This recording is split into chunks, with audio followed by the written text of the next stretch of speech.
ਹਜ਼ਰਤ ਨੂਹ ਅਲੈਹਿਸਸਲਾਮ ਦੀ ਔਲਾਦ ਵਿੱਚੋਂ ਹਜ਼ਰਤ ਨੂਹ ਅਲੈਹਿਸਸਲਾਮ ਦੀ ਔਲਾਦ ਅਤੇ ਉਹਨਾਂ ਦੀ ਫਿਰ ਬਾਅਦ ਵਿੱਚ ਬਹੁਤ ਸਾਰੀ ਔਲਾਦ ਹੋਈ ਅਤੇ ਉਹ ਸਾਰੀ ਧਰਤੀ ਦੇ ਉੱਪਰ ਫੈਲ ਗਈ। ਉਹਨਾਂ ਵਿੱਚੋਂ ਹਜ਼ਰਤ ਇਬਰਾਹੀਮ ਅਲੈਹਿਸਸਲਾਮ ਅਤੇ ਉਸ ਦੀ ਪਤਨੀ ਵੀ ਹੋਏ। ਹਜ਼ਰਤ ਇਬਰਾਹੀਮ ਅਲੈਹਿਸਸਲਾਮ ਬਹੁਤ ਬੁੱਢੇ ਹੋ ਚੁੱਕੇ ਸਨ ਅਤੇ ਉਹਨਾਂ ਦੇ ਕੋਈ ਔਲਾਦ ਨਹੀਂ ਸੀ। ਅੱਲਾ ਨੇ ਕਿਹਾ, ਮੈਂ ਤੈਨੂੰ ਸਾਰੀ ਧਰਤੀ ਉੱਪਰ ਮਸ਼ਹੂਰ ਕਰ ਦੇਵਾਂਗਾ ਅਤੇ ਜੋ ਤੈਨੂੰ ਆਸ਼ੀਰਵਾਦ ਦੇਵੇਗਾ ਮੈਂ ਉਹਨਾਂ ਨੂੰ ਆਸ਼ੀਰਵਾਦ ਦੇਵਾਂਗਾ, ਜੋ ਤੈਨੂੰ ਦੁਖੀ ਕਰੇਗਾ ਮੈਂ ਉਹਨਾਂ ਨੂੰ ਦੁਖੀ ਕਰਾਂਗਾ ਅਤੇ ਤੈਨੂੰ ਬਹੁਤ ਸਾਰੀ ਔਲਾਦ ਦੇਵਾਂਗਾ।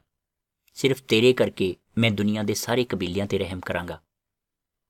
ਇਸ ਤੋਂ ਬਾਅਦ ਹਜ਼ਰਤ ਇਬਰਾਹੀਮ ਅਲੈਹਿਸਸਲਾਮ ਨੇ ਅੱਲਾ ਦੀਆਂ ਗੱਲਾਂ 'ਤੇ ਯਕੀਨ ਕੀਤਾ। ਫਿਰ ਅੱਲਾ ਨੇ ਹਜ਼ਰਤ ਇਬਰਾਹੀਮ ਅਲੈਹਿਸਸਲਾਮ ਨੂੰ ਨੇਕ ਮੰਨਿਆ ਅਤੇ ਉਹਨਾਂ ਨੂੰ ਇੱਕ ਪੁੱਤਰ ਦੇ ਦਿੱਤਾ। ਕੁਝ ਸਾਲਾਂ ਬਾਅਦ ਅੱਲਾ ਨੇ ਸੋਚਿਆ ਕਿ ਮੈਂ ਇਬਰਾਹੀਮ ਦਾ ਇਮਤਿਹਾਨ ਲਵਾਂ। ਅੱਲਾ ਨੇ ਹਜ਼ਰਤ ਇਬਰਾਹੀਮ ਅਲੈਹਿਸਸਲਾਮ ਨੂੰ ਕਿਹਾ, ਮੈਂ ਤੇਰੀ ਸਭ ਤੋਂ ਪਿਆਰੀ ਚੀਜ਼ ਤੇਰੀ ਔਲਾਦ ਵਿੱਚੋਂ ਜੋ ਸਭ ਤੋਂ ਪਿਆਰੀ ਹੋਵੇ ਉਸ ਦੀ ਕੁਰਬਾਨੀ ਚਾਹੁੰਦਾ ਹਾਂ।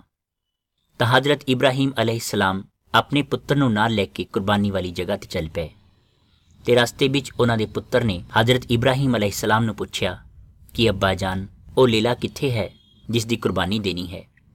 ਅਤੇ ਹਜ਼ਰਤ ਇਬਰਾਹੀਮ ਅਲੈਹਿਸਸਲਾਮ ਨੇ ਕਿਹਾ ਕਿ ਉਸ ਨੂੰ ਅੱਲਾ ਹੀ ਭੇਜੇਗਾ ਅਤੇ ਹਜ਼ਰਤ ਇਬਰਾਹੀਮ ਅਲੈਹਿਸਸਲਾਮ ਨੇ ਉਹ ਪੱਥਰ ਤਿਆਰ ਕੀਤਾ ਜਿਸ ਉੱਪਰ ਕੁਰਬਾਨੀ ਦੇਣੀ ਸੀ।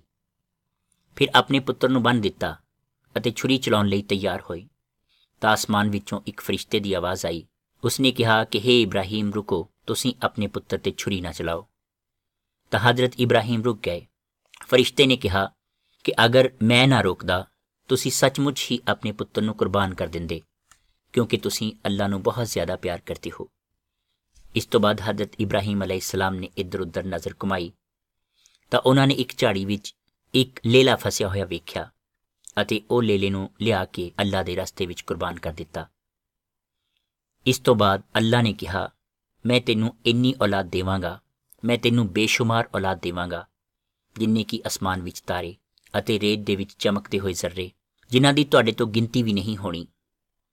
ਤੇ ਤੇਰੀ ਔਲਾਦ ਵਿੱਚੋਂ ਇੱਕ ਇਨਸਾਨ ਕਰਕੇ ਪੂਰੀ ਦੁਨੀਆ ਦੇ ਕਬੀਲਿਆਂ ਨੂੰ ਆਸ਼ੀਰਵਾਦ ਦੇਵਾਂਗਾ।